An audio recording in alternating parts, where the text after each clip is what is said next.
They've been very fair, actually, for the last 3 days. President Trump, are you going to green for another attack in Iran? Okay, Mr. President, go ahead.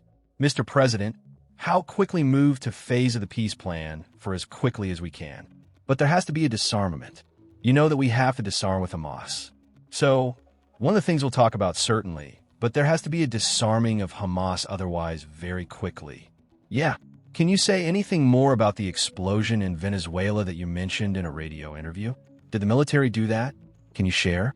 Well, it doesn't matter, but there was a major explosion in the dock area where they load the boats up with drugs. They load the boats up with drugs. So we hit all the boats, and now we hit the area. It's an implementation area. That's where they implement, and that is no longer around. Is it the only strike that the U.S. has done? I don't want to comment on the president. President Trump. Yesterday, there was an explosion overnight and the Russians say that Ukraine tried to hit the residence of president. Do you have any information? No, I don't know about it, actually, and I just heard about it, actually, but I don't know about it. Did you speak? That would be too bad. That would not be good. What was the outcome of your telephone call with President Putin this morning? I had a very good talk this morning. I waited till this morning because it was pretty late by the time we finished, like 2:30 in Russia, 2:30 in the morning, and we had a very good talk. We spoke at 8 o'clock in the morning our time, and it was a very productive talk. I mean, we have a few very thorny issues, as you can imagine. He knows about thorny issues probably better than anybody in the world, but it's working out. We have a couple of issues that we're going to get resolved, hopefully. And if we get them resolved, you're going to have peace. You're going to have a Ukraine losing 26,000 soldiers a month. Can you believe it? A month. 26,000 young, beautiful soldiers. And plus some people in Kyiv and relatively small, but a lot still people, and it's a lot of people, but 26,000 soldiers were killed last month. Yes, please. President Trump, are you going to allow Turkish forces, and do you expect Turkish forces to be stationed in Gaza? So, I have a great relationship with President Erdogan, and we'll be talking about it. And if it's good, I think that's good, and a lot will be having to do with BB going to be talking about that. But Turkey's been great, and he's been, excellent as far as I'm concerned. I don't know about to me, he's been very good. Can you guarantee that? Sure. Mr. President, can you tell me a little bit about your relationship with Prime Minister Netanyahu and how important it is for you to see him be pardoned by the Israeli president? Look, he's a wartime prime minister. He's done a phenomenal job. He's taken Israel through a very dangerous period of a trauma. Israel with other people might not exist right now, if you want to know the truth. That's a pretty big statement, but it's true. I feel that you had the wrong prime minister. Israel right now would not exist because they were met with a force the likes of which very few countries could have handled, and we worked together, and we were extremely victorious, to put it mildly. Now I hear that Iran is trying to build up again, and if we're going to have to knock them down. We'll knock them down. We'll knock the hell out of them. But hopefully that's not happening. I heard Iran wants to make a deal. If they want to make a deal, that's much smarter. They could have made a deal the last time before we went through, a big attack on them, and they decided not to make a deal. They wish they made that deal. So, I think again they should make a deal. They want to make a deal, but sometimes that doesn't happen. Yeah, please. Mr. Trump, 24 News Israel. Would you support the overthrow of the Iranian regime? Of who? Of Iranian regime. I'm not going to talk about overthrow of a regime. They've got a lot of problems in Iran. They have tremendous inflation. Their economy is bust. Economy is no good. And I know that people aren't so happy. But don't forget, every time they have a riot or somebody forms a group, little or big, they start shooting people. They kill people. And the people tend to have watched this for years. There's tremendous discontent. They form a 100,000, 200,000 people. All of a sudden, people start getting shot, and that group disbands pretty quickly. So, I've watched it for years. They're vicious, vicious people. Yeah, Mr. President, will you support an Israeli attack on Iran if Iran will not have a deal?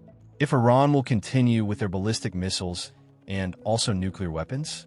If they will continue with the missiles, yes, the nuclear fast. Okay, one will be yes, absolutely. The others will do it immediately.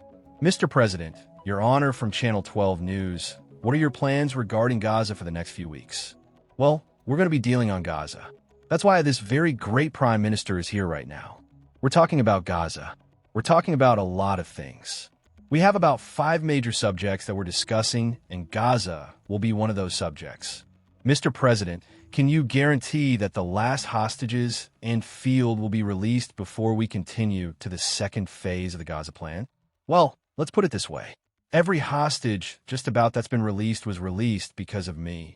Steve Witko, Jared Kushner, my whole team, Marco Rubio, Pete Hegseth. They were all released because of us. None were released in the Biden administration. None. They were all released because of us. Then we had a lack of releases with respect to the dead.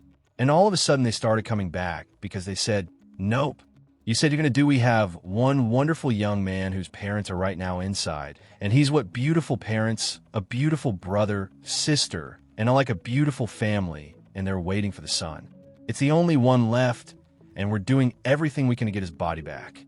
And the parents just said, hopefully he's alive. And I said, I'd love you to think that way. Okay, President Trump doing everything we can. Do you have President Durham?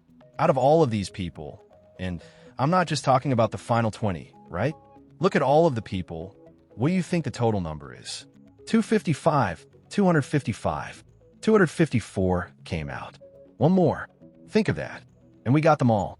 President Trump, Gaza. President Trump does the reconstruction of Gaza. Just let her go.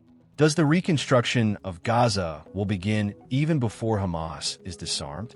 I think it's going to begin pretty soon. Yeah, before he's looking forward to it. So, look what a mess. What a mess it is. And it's been a mess for centuries. Really? It's been a mess for a long time. It seems to be born for that, but we're going to straighten it out. No. We're already starting certain things. We're doing things for sanitary conditions and others. But Gaza is a tough place to, the expression, it's a tough neighborhood. It's truly a tough neighborhood. Yeah, you had a question in the back. Go ahead. Yeah, please go ahead. I'll ask about the relationship between you and the Prime Minister. What about it? They said that there is no good relationship between you, and I don't think it can be better. We just want a big war together. If we didn't beat Iran, you wouldn't have had peace in the Middle East because nobody would have been able. The Arab countries who have been fantastic would not have been able to make a deal if we didn't wipe out their nuclear. We wiped it out if we didn't wipe out with our beautiful B-2 bombers if we didn't. And we sent a lot of Tomahawks in there also, by the way, from a submarine. And what's about the pardon that the president of Israel needs to give the prime minister a pardon? I think he will. How do you not? He's a wartime prime minister who's a hero. How do you not give a pardon? I think it's a very hard thing not to do it. I spoke to the president, and he tells me it's on its way. Mr. President can't do better than that, right? Please, can I follow up on Venezuela? Was the facility taken out by the U.S. military, or was it another entity like the CIA? I don't want to say that. I know exactly who it was, but I don't want to say who it was, but it was along the shore. Mr. President, have you or anyone in your administration talked to Maduro in recent days? Well, I spoke to him recently. Pretty recent, reasonably, but nothing much comes of it. Yeah, Mr. President, can you explain the importance? You have to understand what he's done. They've sent billions of dollars of drugs in, but maybe just as bad, they've sent hundreds of thousands of people in from jails, from prisons, from mental institutions, and insane asylums. The drug lords, the drug dealers were all sent into our country. But think of it, what he's done. Trenragua, probably the worst gang. They cut off people's fingers. One man made a phone call to complain about them. He cut off their hand. They cut off his hand. Don't ever make a phone call again. We'll cut off your hand. After that, we'll kill you. They said that was in Colorado. No, they sent in all of the bad ones. They sent in some bad people. And that to me was just terrible. And they sent in drugs. Now, I will say this. 97% of the drugs coming in by sea stopped. We're trying to figure out who the other 3% are. That they have a hard time getting people to pilot those boats, but 97% of the drugs coming in by the ocean, by the sea, by water are gone. Every boat that we take out, we save 25,000 lives of Americans. Thank you very much, everybody. We'll see you. We're going to have a big meeting, and we'll see you in a couple of hours if you'd like. And if you'd like, You can come up and have lunch like you did yesterday. Would you like that or not? Do you want that? Yes, because some of them think it's terrible. It's a bribe. But a bribe for $25. I don't know. If you'd like, you can go. And if you don't, you can stand in a driveway and melt. All right. But if you want, will you work on that? Margot? Yes, sir. Is Margot doing a good job? She's a star. She's too nice. Her only problem is she's too nice to you and you're not nice to us. But that's okay. Margot, take them up and have a beautiful lunch, and we'll see you later. Are you worried that the alleged strike on Putin's residence could settle the peace? Yeah, I don't like it. It's not good. I heard about it this morning. You know who told me about it? President Putin told me about it early in the morning. He said he was attacked. It's no good. It's no good. Russian officials. Don't forget, the tomahawks. I stopped the tomahawks. I didn't want that because we're talking about, it's a delicate period of time. This is not the right time.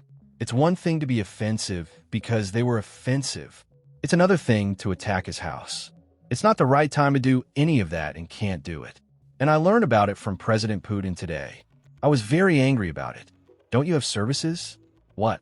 Don't you have U.S. intelligence services that monitor that very closely? Is there? Well, it came out. It came out. Well, we'll find out. You're saying maybe the attack didn't take place. It's possible too, I guess. But President Putin told me this morning it did. One question, Mr. President. Can you expound on the importance of a strong relationship with the state of Israel? And Mr. Prime Minister, you've met. You call President Trump the strongest friend for the state of Israel. You work with numerous administration, numerous presidents. Can you expound on that? What makes President Trump such a strong friend for the state of Israel? I'll say it again and again and again. We've never had a friend by President Trump in the White House. It's not even close. And I think you can judge that by not merely by the frequency of our meetings, but by the content and the intensity. I think Israel is very blessed to have President Trump leading the United States. And I'll say it, leading the free world at this time. I think it's not merely Israel's great fortune. I think it's the world's great fortune. Well, I just want to say that it's very important who the Prime Minister and President of Israel is. We have a great relationship. It was an honor to speak before your leaders. That was a great honor for me. I think it had not happened before or something they told me. But the relationship's been extraordinary. And BB's a strong man. He can be very difficult on occasion, but you need a strong man. If you had a weak man, you wouldn't have Israel right now. Israel would have been, Israel with most other leaders would not exist today. They would not exist, and now they're stronger than ever. Yeah, please. Are you going to ask Netanyahu to sign an agreement with Syria? Well, I hope he's going to get along with Syria because the new president of Syria is working very hard to do a good job. He really is. I know he's a tough cookie, and he's you're not going to get a choir boy to lead Syria. That's the one thing I will say. So I hope they're going to get along because, I dropped the sanctions on Syria because otherwise they wouldn't have had a chance. We want to see Syria survive. So we're going to be talking about Syria too. Okay. Thank you very much, everybody. Have a good time. Go have a good lunch. Thank you, Prime Minister. Did a lot of regarding, after you hear these things, I think better to quit now. Thank you. Thank you. Yeah. Hold on. Hold on. All right, right?